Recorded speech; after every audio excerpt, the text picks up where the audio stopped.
गडचिरोली जिल्ह्यातील महाराष्ट्र नारायणपूर सीमेवरील कोपरशी जंगल परिसरात विध्वंसक कारवाया करून घातपात घडवून आणण्याच्या उद्देशाने गडचिरोली विभागातील गट्टा दलम कंपनी क्रमांक 10 व इतर दलमचे काही माओवादी एकत्र येऊन दबा धरून बसले आहेत अशा गोपनीय सूत्रांकडून मिळाली विश्वसनीय माहितीवरून पोलीस व सीआरपीएफ रवाना करण्यात आले होते।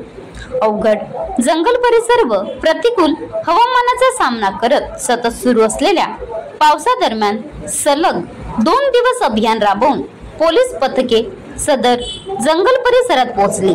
काल दिनांक सकाळी पोलीस पथके शोध अभियान राबवित असताना जंगलात दबा धरून बसलेल्या माओवाद्यांनी जवानांना जीवेठार मारण्याच्या व हत्यार लुटण्याच्या उद्देशाने जवानांच्या दिशेने अंधाधुंद गोळीबार सुरू केला।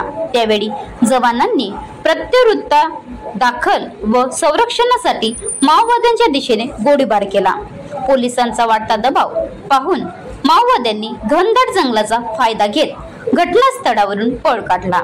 सुमारे 8 तास चाललेल्या चकमकीनंतर सदर जंगल परिसरात जवानांनी शोध अभियान राबविले असता घटनास्थळावर एक पुरुष व 3 महिला असे एकूण 4 माओवाद्यांचे मृतदेह आढळून आले। सदर 4ही मृतक माओवाद्यांची ओळख पटली असून ती खालील प्रमाणे आहेत। नंबर 1 मालू पदा वय 41 वर्ष राहणार बुरकी। नंबर 2 क्रांती उर्फ जमुना रैनो हलामी वय 32 वर्ष। नंबर 3 ज्योति कुंजाम वय 27 वर्ष राहणार बस्तर एरिया। नंबर 4 मंगी मडकाम वय 22 वर्ष राहणार बस्तर।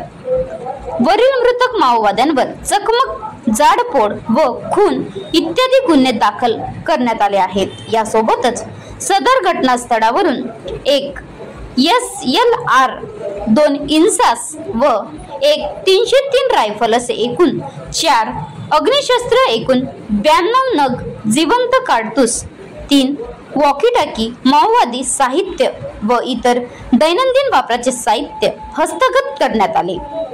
गडचिरोली पोलीस दलास यश आले आहे।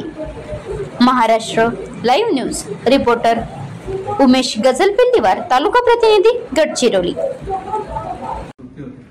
परंतु त्या अनुषंगाने तात्काळ C60 चे 20 पथक आणि 2 CRPF चे क्यूएटीज जवळपास 550 commandos additional SP operations M Ramesh यांचे नेतृत्वाखाली रवाना झाले होते आणि जवळपास 25 किलोमीटरचे क्रॉस कंट्री पायी प्रवास ज्यामध्ये त्यांना 10 डोंगर क्रॉस करावे लागले।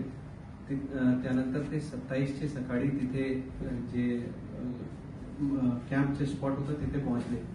त्या दरम्यान माओवाद्याने आमच्यावर जे पथक होते त्याच्यावर ताबडतोब गोळीबारी सुरू केली।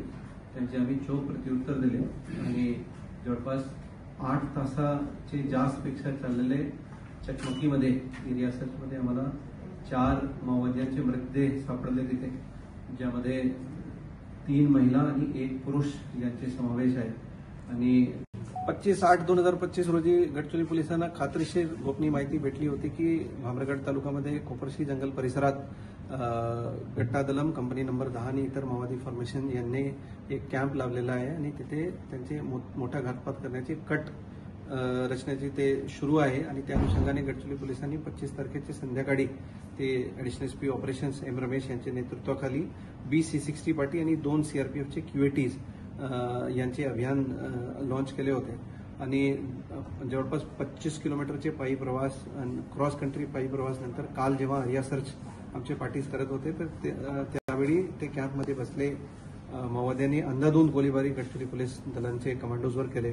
त्यांचे चोख प्रत्युत्तर गडचिरोली पोलीस आणि CRPFचे क्यूटीजने दिले आणि जवळपास 8 तासाचे चकमकीनंतर जेव्हा एरिया सर्च आमच्या जवानांनी केले तर तिथे 4 माओवादी मृतदेह तिथे सापडलेले आहे, ज्यामध्ये 1 पुरुष आणि 3 महिला माओवाद्यांचे मृतदेह होते। त्यांचे ओळख आज पटलेले आहे आणि त्यामध्ये 1 एरिया कमिटी मेंबर उर्फ PPCM आणि 3 platoon member area committee member आणि 1 प्लॅटून मेंबर कंपनी नंबर 10 चे आणि 1 प्लॅटून मेंबर अहिरी दलमचे आणि 1 प्लॅटून मेंबर गट्टा दलमचे असे 4 माओवाद्यांचे समावेश आहे, ज्यांच्यावर महाराष्ट्र शासनाने 14 लाख रुपयाचे बक्षीस जाहीर केले होते।